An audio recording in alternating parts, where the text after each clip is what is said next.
الحمد لله نحمده ونستعينه ونستغفره ونؤمن به ونتوكل عليه ونعوذ بالله من شرور أنفسنا ومن سيئات أعمالنا من يهده الله فلا مضل له ومن يضلله فلا هادي له وأشهد أن لا إله إلا الله وحده لا شريك له وأشهد أن سيدنا محمدا عبده ورسوله أما بعد فإن خير الحديث كتاب الله وخير الهدي هدي محمد صلى الله عليه وسلم وشر الأمور محدثاتها وكل محدثة بدعة وكل بدعة ضلالة وكل ضلالة في النار. أعوذ بالله من الشيطان الرجيم. بسم الله الرحمن الرحيم. وذكر فإن الذكرى تنفع المؤمنين. أعوذ بالله من الشيطان الرجيم. رب اشرح لي صدري ويسر لي أمري واحلل عقدة من لساني يفقه قولي. سبحان ربی العظیم. میں اللہ کی حمد پاکی بیان کرتا ہوں جو بڑی عظمت والا ہے. هو الاول والآخر والظاہر والباطن. وہی اللہ سب سے اول، وہی سب سے آخر، وہی سب سے زیادہ ظاہر، وہی سب سے زیادہ باطن، چھپا ہوا، گپت، پوشیدہ. اللہ وہی ہے جس نے فی ستت ایام، صرف 6 دن میں اتنی بڑی دنیا بنا دی، بسا دی، رچا دی، پھر بھی نہ تھکا، نہ سستایا، نہ گھبرایا اور نہ کسی کی اس کو ہیلپ مدد کی ضرورت پڑی. یہ 6 دن تو ہمیں اور آپ کو سمجھانے کے لیے ہیں، ورنہ وہ اللہ تو 6 دن سے پہلے بھی دنیا بنانے پر قادر ہے. ان اللہ علی کل شیء قدیر. اللہ وہی ہے جس نے الذی جعل لکم الارض فراشا، جس نے بنایا واسطے ہمارے زمین کو بچھونا، فرش، والسماء بناء، اور آسمان کو چھت بنا دیا ہمارے لیے، آسمان کو اگاسی بنا دی. وَأَنزَلَ مِنَ السَّمَاءِ مَاءً، اور برسایا واسطے تمہارے آسمان سے پانی، رم جھم برسات. فَأَخْرَجَ بِهِ مِنَ الثَّمَرَاتِ رِزْقًا لَكُمْ، پھر نکالا زمین سے تمہارے لیے رزق، پھل، فروٹ، سنترے، انار، مینگو، کیلے، تمہارے لیے رزق زمین سے نکالا. آسمانوں میں بھی ہمارے لیے رزق کے سامان بنائے. وَفِي السَّمَاءِ رِزْقُكُمْ وَمَا تُوعَدُونَ، کہ وہاں سے بارش برستی ہے، بارش سے تمام رزق پیدا ہو جاتا ہے. سمندروں کے اندر بھی ہمارے لیے رزق کے سامان بنائے. بلکہ اللہ نے فرمایا وَسَخَّرَ لَكُم مَّا فِي الْأَرْضِ جَمِيعًا مِّنْهُ، یعنی زمین اور آسمان کی جتنی نعمتیں ہیں اے انسان ہم نے تیرے لیے پیدا کی ہیں. وَإِن تَعُدُّوا نِعْمَتَ اللَّهِ لَا تُحْصُوهَا، اگر تم اللہ کی نعمتوں کو گننا چاہو تو گن نہیں سکتے، شمار کرنا چاہو شمار کر نہیں سکتے. کسی فاؤنٹن پین میں، کسی کے قلم میں، کسی کے کیلکولیٹر میں یہ طاقت نہیں ہے کہ اللہ کی نعمتوں کا ٹوٹل جوڑ کر بتا سکے. اور پھر اس کی ایک نعمت کی اگر تعریف کی جائے، اس کی ایک نعمت کی وضاحت کی جائے، اس کی ایک نعمت کی تفصیل کی جائے تو گھنٹوں نہیں ہفتوں لگ جائیں گے. اگر اس کی ایک نعمت کی خوبی کی اور اس کی تعریف میں کتابیں لکھی جائیں تو کئی کتابیں بھر جائیں گی. مثال کے طور پر زمین اس کی ایک نعمت ہے، جیسا کہ ابھی آپ نے سنا الذی جعل لکم الارض فراشا. اللہ وہی ہے کہ جس نے بنایا زمین کو تمہارے واسطے بچھونا. اب زمین ایک نعمت ہے، اس کی خوبی دیکھیے. اگر زمین نہ ہوتی تو ہمارے یہ گھر، مکان، بلڈنگیں، اپارٹمنٹ کہاں ہوتے؟ اگر زمین نہ ہوتی تو انسانوں کے کارخانے، فیکٹریاں، مل کہاں ہوتے؟ اگر زمین نہ ہوتی تو سرکاری آفس، بنگلے، دفتر، اسکول، کالج، مدرسے کہاں ہوتے؟ اگر زمین نہ ہوتی تو یہ جو ساری دنیا میں ہوائی جہاز، ہیلی کاپٹر اور راکٹ اڑتے ہیں، ان کے ایروڈرام، ہوائی اڈے کہاں پر ہوتے؟ یہ جو ساری دنیا میں ٹرینیں چل رہی ہیں لوہے کی پٹریوں پر، ان کے ریلوے اسٹیشن ہزاروں کی تعداد میں ہیں، کہاں ہوتے؟ بے شمار واہن، بسیں، ایس ٹیاں گھوم رہی ہیں دنیا میں، ان کے بس اسٹینڈ، بس اسٹیشن کہاں ہوتے اگر زمین نہ ہوتی؟ اگر زمین نہ ہوتی تو یہ سونا، چاندی، پیٹرول، ڈیزل، کیروسین کہاں سے آتا؟ یہ سب زمین میں سے نکلتا ہے. تو آپ بتائیے کہ اگر زمین کی آپ تفصیل بیان کرو، زمین ایک نعمت ہے، اس کو اگر بیان کرتے چلے جاؤ تو یہ ختم ہی نہیں ہوگا. یہ اتنی بڑی نعمت ہے، یہ اتنی بڑی نعمت ہے. تمام جانور، پرندے، انسان کہاں رہتے اگر زمین نہ ہوتی؟ کاروبار کہاں ہوتے اگر زمین نہ ہوتی؟ سائنسداں اپنے آپ کو بہت بڑا وہ سمجھتے ہیں. چلو پہلے آٹا پیستے تھے تو چکی، گھر گھر چکی ہوتی تھی. سائنسدانوں نے ایک چکی بنا کے دے دی. چکی میں آپ 1 من گیہوں ڈالیے تو کتنا آٹا نکلے گا؟ 1 من آٹا نکلے گا. چکی میں 1 من گیہوں ڈالیے تو 1 من آٹا نکلے گا. اور اگر یہی 1 من گیہوں اللہ کی زمین پر آپ ڈال دیجئے تو سینکڑوں من گیہوں نکل آئے گا. 10 کلو باجرہ چکی میں ڈالیے تو 10 کلو آٹا نکلے گا. یہی 10 کلو باجرہ اللہ کی چکی زمین پر بکھیر دیجئے تو سینکڑوں من باجرہ آپ کو یہ زمین نکال کر آپ کو دے دے گی. تو ایک اللہ کی نعمت کو اگر بیان کیا جائے تو تفصیلیں چاہیے، کتابیں چاہیے، گھنٹے چاہیے، ہفتے چاہیے. جبکہ اس نے کہا وَإِن تَعُدُّوا نِعْمَتَ اللَّهِ لَا تُحْصُوهَا. ہم نے آئے انسان تم کو اتنی نعمتیں دی ہیں، اتنی نعمتیں دی ہیں کہ اگر تم شمار کرنا چاہو، گننا چاہو تو اس کو شمار نہیں کر سکتے، گن نہیں سکتے. اور جناب عالی، تمام نعمتوں میں سب سے بڑی نعمت کون سی ہے معلوم ہے؟ آپ نے سنا ہوگا، آپ جانتے ہوں گے.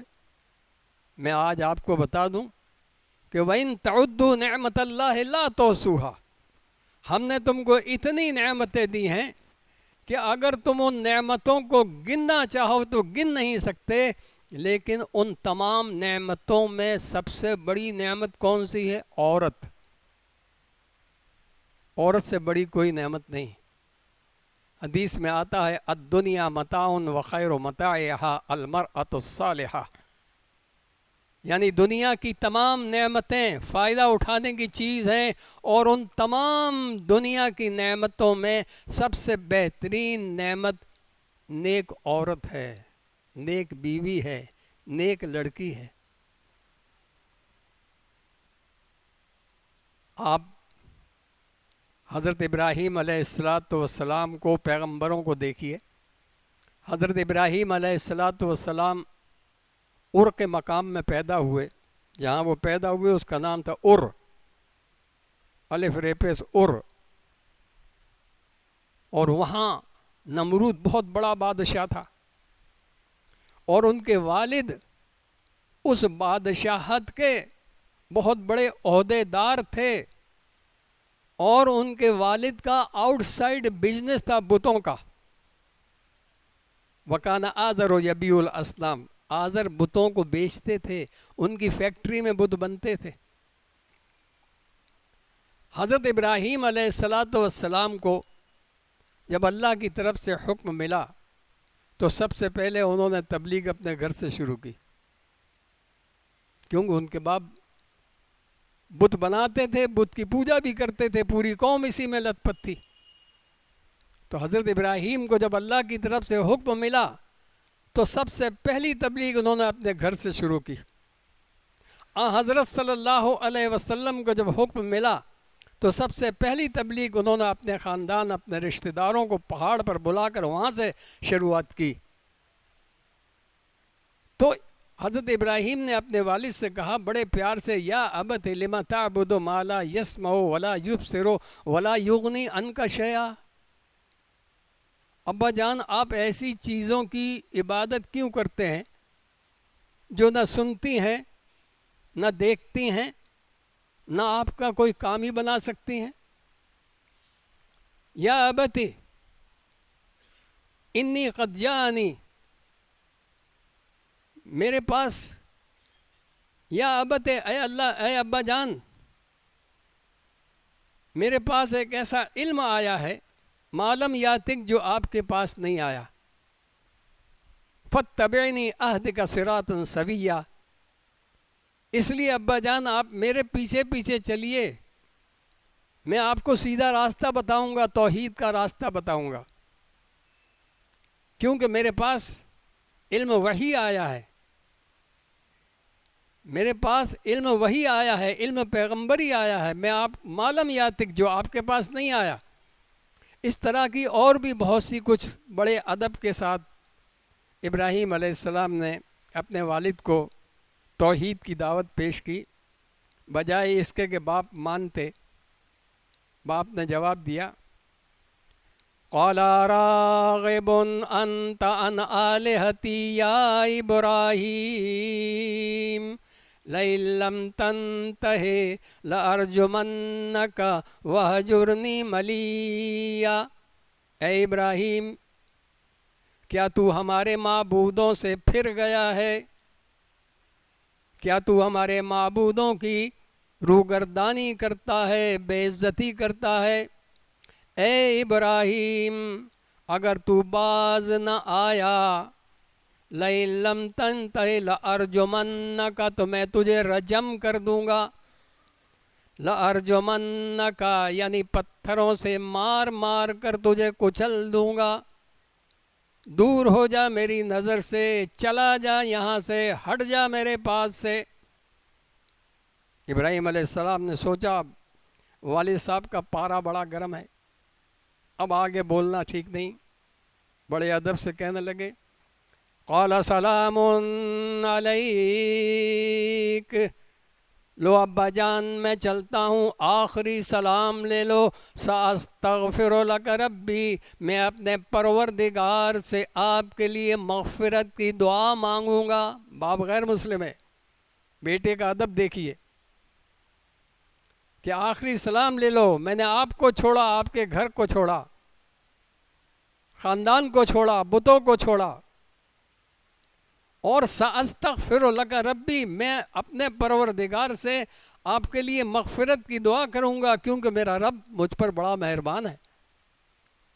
اور آپ نے دعا بھی کی، لیکن ہاں بعد میں اللہ نے منع کر دیا تو بند کر دیا۔ ابراہیم علیہ السلام یہاں سے چل کر قوم کے پاس گئے، وحاجہ قومہ، تو قوم آپ سے لڑنے لگی، توحید کی دعوت سن کر قوم آپ سے لڑنے لگی، جھگڑنے لگی۔ پھر بادشاہ کے پاس پہنچے، وہ بھی اکڑنے لگا۔ آپس میں یہ طے ہوا کہ ابراہیم باز نہیں آ رہے ہیں، امیر باپ کے بیٹے ہیں، آزر کے بیٹے ہیں، ہمارے اس ملک میں جو سب سے زیادہ حسین لڑکی ہے، جو سب سے زیادہ حسین عورت ہو، لڑکی ہو، اس سے ابراہیم کی شادی کر دو۔ جب شادی کی چکر بندیوں میں یہ حضرت لت پت ہو جائیں گے تو یہ توحید کی تبلیغ سے یہ اپنے آپ باز آ جائیں گے۔ یہ طے ہوا آپس میں، لہٰذا خاندان ہی کے اندر ایک بہت ہی حسین و جمیل، چند آفتاب چند ماہتاب عورت سارہ، جن کا نام تھا سارہ، مل گئیں اور حضرت ابراہیم علیہ السلام سے ان کی شادی ہو گئی۔ لیکن معاملہ الٹا ہو گیا، قوم سوچ رہی تھی کچھ اور، ہوا کچھ اور۔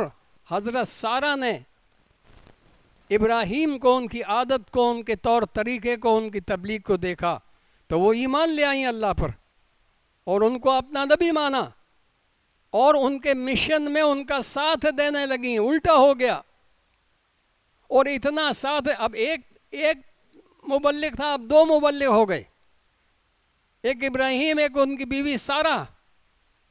اور سارہ نے اتنی محنت کی، ایسی تبلیغ کی، تحریک اسلامی کو ایسا چلایا کہ انہوں نے اپنے سگے بھتیجے لوط کو کھینچ لیا، نوجوان کو کھینچ لیا۔ ان کا بھتیجا لوط، ان کے ساتھ اگر 3 ہو گئے، لوط ہو گئے۔ جب قوم نے دیکھا کہ یہ تو ہم نے شادی کری، یہ تو معاملہ الٹا گیا، بجائے ایک کے 3 ہو گئے، اب 3 تحریک اسلامی کی دعوت لے کر تبلیغ کر رہے ہیں دین کی، تو پھر یہ فیصلہ کیا گیا کہ اس کو آگ میں ڈال دو، جان سے مار دو۔ لہٰذا ابراہیم علیہ السلام کو ایک بہت بڑی آگ تیار کی اور اس میں ڈال دیا گیا۔ اللہ نے آگ کو حکم دے دیا، قلنا یا نار کونی بردا و سلاما علی ابراہیم۔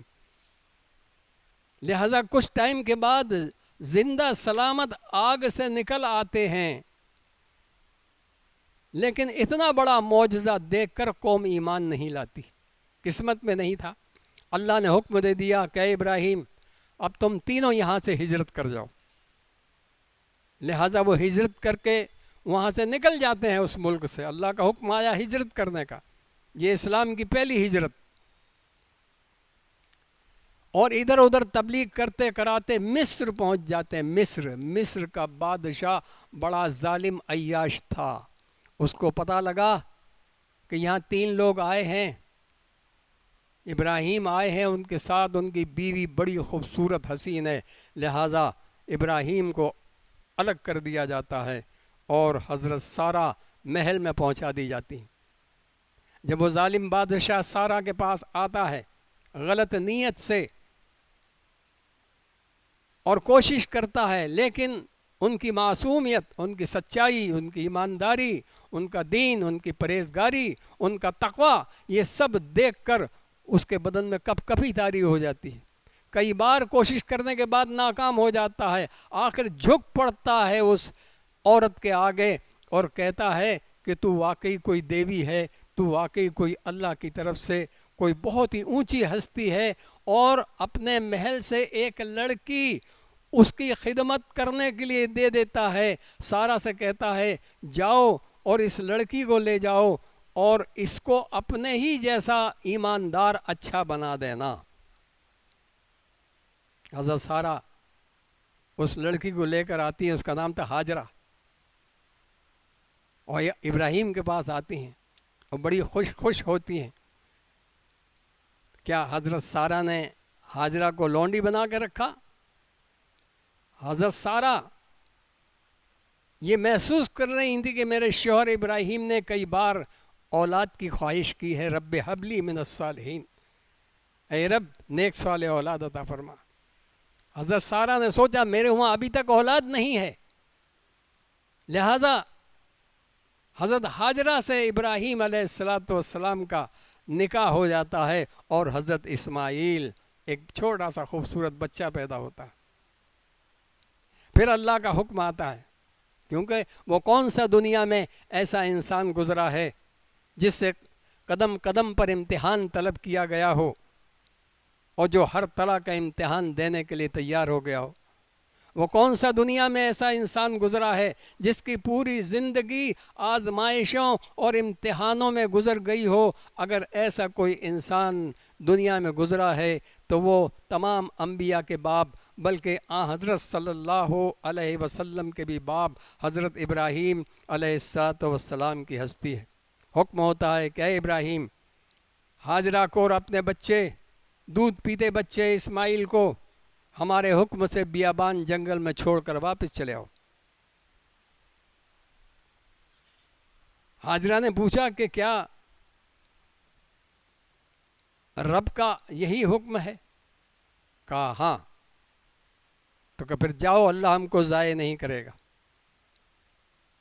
تھوڑی سی کھجوریں اور پانی ختم ہو جاتا ہے، بچہ دودھ پیتا بچہ، اس کے ہونٹوں پر سوکھی پپڑیاں جم گئیں، زبان خشک ہو گئی، اپنی سوکھی زبان سے بچہ ماں کی طرف اشارہ کر رہا ہے، اماں پانی، اماں پانی۔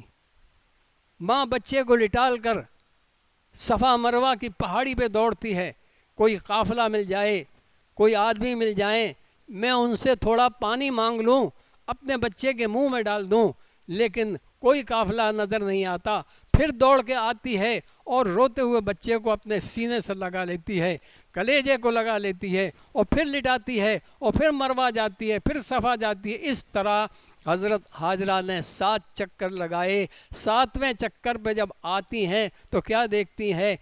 اسماعیل بچے کے قدموں کے نیچے چشمہ جاری ہے۔ اس چشمے کو دیکھ کر اتنا خوش ہوتی ہیں، اتنا خوش ہوتی ہیں، کہتی ہیں کہ اے ابراہیم، تم نے اللہ کے حکم سے مجھے یہاں چھوڑا، لیکن اللہ نے مجھے نہیں چھوڑا۔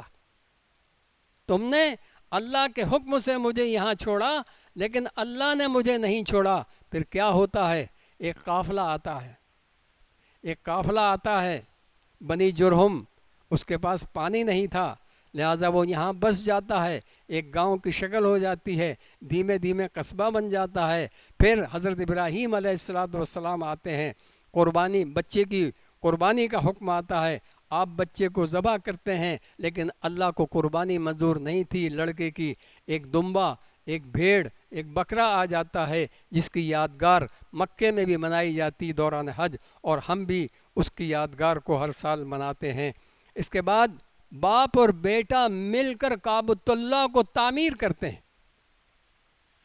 باپ اور بیٹا ابراہیم اور اسماعیل مل کر کعبۃ اللہ کو تعمیر کرتے ہیں، اور پھر اللہ کے حکم سے حج کا اعلان کرتے ہیں۔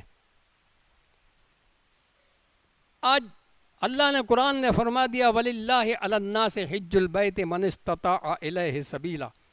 ہم نے اپنے گھر کے حج کو جو صاحب استطاعت ہیں ان پر فرض کر دیا ہے، لہٰذا حج کرو، جن کے پاس پیسہ ہے حج کرو۔ بڑے خوش نصیب ہیں وہ لوگ جن کے پاس استطاعت ہوتی ہے اور پہلی فرصت میں حج کر لیتے ہیں۔ ارے 4 بھائی ہیں، ایک بھائی کہتا ہے جاؤ تم حج کراؤ، ابھی 3 بھائی ہم دکان کو سنبھال لیں۔ باپ کہتا ہے کہ چلو ایک بیٹا حج کرائے جب تک ہم دکانداری سنبھال لیں گے۔ ایسے بھی تمام حاجی ہیں۔ نوجوانی میں حج زیادہ بہتر ہے بنسبت بڑھاپے کے۔ بوڑھے آدمیوں کو ہم نے دیکھا ہے۔ جب میں حج کے لیے گیا تھا، میرے ساتھ مولانا اسی مسجد کے امام و خطیب حضرت مولانا محمد حامد صاحب رحمۃ اللہ علیہ اور مولانا محمد سلیمان صاحب رحمۃ اللہ علیہ اور حاجی عبدالقیوم صاحب فروٹ والے جوناگڑھ کے، اور ان کی اہلیہ، اور جناب احمد بھائی کپاسیا سروان فلیے کے، ہم لوگ جب حج کے لیے گئے تو ایک ساتھ وہاں پر تھے. ہم لوگوں نے حج کیا تو ہم لوگ سب وہاں ساتھ میں تھے. اللہ تعالیٰ ان سب کی مغفرت فرمائے اور تمام حاجیوں کے حجوں کو قبول فرمائے. اور جو حاجی صاحبان اس سال وہاں گئے ہوئے ہیں، اللہ تعالیٰ ان سب کے حجوں کو قبول فرمائے اور ان تمام حاجیوں کو اپنے اپنے ملک، اپنے اپنے وطن میں بخیر و عافیت پہنچائے. تو میرے کہنے کا مطلب یہ ہے، آپ یہ دیکھیے کہ آج ساری دنیا کے لوگ ہر سال حج کے لیے جاتے ہیں. حضرت ابراہیم کے واقعے سے، حضرت ابراہیم کے اس قصے سے صرف 2 عورتوں کو تھوڑی سی دیر کے لیے الگ کر دیجئے، حضرت سارہ اور ہاجرہ کو کیا بچے گا؟ حضرت سارہ حضرت ابراہیم کے پورے اس واقعے میں سے، پورے قصے میں سے دو عورتوں کو الگ کر دیجئے، حضرت سارہ اور حضرت ہاجرہ، کیا بچا؟ صرف ابراہیم ابراہیم ابراہیم. حضرت موسیٰ علیہ السلام کا واقعہ پورے قرآن شریف میں تمام پیغمبروں میں سب سے زیادہ آیا ہے. کسی پیغمبر کا اتنا بڑا واقعہ نہیں آیا. جگہ جگہ جگہ جگہ سب سے زیادہ ذکر حضرت موسیٰ علیہ السلام کا ہے. لیکن حضرت موسیٰ علیہ السلام کے واقعے سے ان کی والدہ کو نکال دو، ان کی بہن کو نکال دو اور فرعون کی بیوی آسیہ کو نکال دو، موسیٰ علیہ السلام کا سارا واقعہ ختم ہو جائے گا قرآن میں سے. کیونکہ جب والدہ کو الگ کر دیا گیا تو موسیٰ علیہ السلام پیدا ہی نہیں ہوئے، واقعہ کہاں آئے گا؟ تو آپ یہ غور فرمائیے کہ اللہ تبارک تعالیٰ نے پیغمبروں کے مشن کو کامیاب کرنے کے لیے عورتوں کا ساتھ رکھا. ہر پیغمبر کے ساتھ عورت کو رکھا اللہ نے. آدم علیہ السلام کے ساتھ ماں حوا کو رکھا. تو جب پیغمبر کے ساتھ، پیغمبر کی کامیابی کے لیے اللہ تبارک تعالیٰ نے ان کے ساتھ عورت کو رکھا ہے، ان کے مشن کو تقویت دینے کے لیے عورت کو رکھا ہے، تو آج اگر ہم تحریک اسلامی کی دعوت دیں یا دین کی تبلیغ کریں، تبلیغ کرنے کے لیے امریکہ جائیں، جاپان جائیں، لندن جائیں، اور گھر کے اندر اندھیرا ہے، ٹی وی چل رہی ہے، گھر کے اندر ٹی وی چل رہی ہے، ناچ گانے ہو رہے ہیں، اور ہم تبلیغ کے لیے دور جا رہے ہیں. تو میں نے آپ کو بتایا کہ اللہ رب العالمین نے فرمایا کہ دنیا کی تمام نعمتوں میں سب سے بڑی نعمت ہے وہ عورت ہے. الدنیا متاع و خیر متاعها المرأة الصالحہ. یعنی دنیا کی تمام نعمتیں فائدہ اٹھانے کی چیز ہیں، ان تمام نعمتوں میں سب سے بہترین نعمت جو ہے وہ نیک صالحہ عورت ہے. لہٰذا ہمیں چاہیے کہ ہم اپنے گھروں سے تبلیغ شروع کریں. بے شک آپ کالج میں پڑھائیے، اسکول میں پڑھائیے، تم شوق سے کالج میں پڑھو، پارک میں پھولو، جائز ہے تمہیں چرخ پہ جھولو، غباروں پہ اڑو، بندے عاجز کی رہے یہ بات ہمیشہ یاد، اللہ کو اور اپنی حقیقت کو نہ بھولو. آپ دین کی تبلیغ اپنے گھر سے شروع کیجئے، ان کو نماز کی نصیحت کیجئے، خاص طور سے لڑکیوں کو، کیونکہ ایک لڑکی جب دیندار بن جائے گی، ایک لڑکی میں جب دین آ جائے گا تو سمجھ لو ایک خاندان میں دین آ جائے گا. جب اس کی شادی ہوگی تو وہ اپنے اولادوں کو دین سکھائے گی، گھر میں اچھا ماحول ہوگا. لہٰذا اللہ کے نبی صلی اللہ علیہ وسلم تو جب عید بقرعید کا خطبہ دیتے تھے تو عورتوں کو جا کر الگ تبلیغ کرتے تھے. ان سے کہتے تھے کہ عورتوں، اگر کسی کے پاس چادر نہیں ہے تو وہ چادر لے کر دوسرے کی چادر میں آ جائے. تصدقو، اے عورتوں زیادہ خیر خیرات کیا کرو.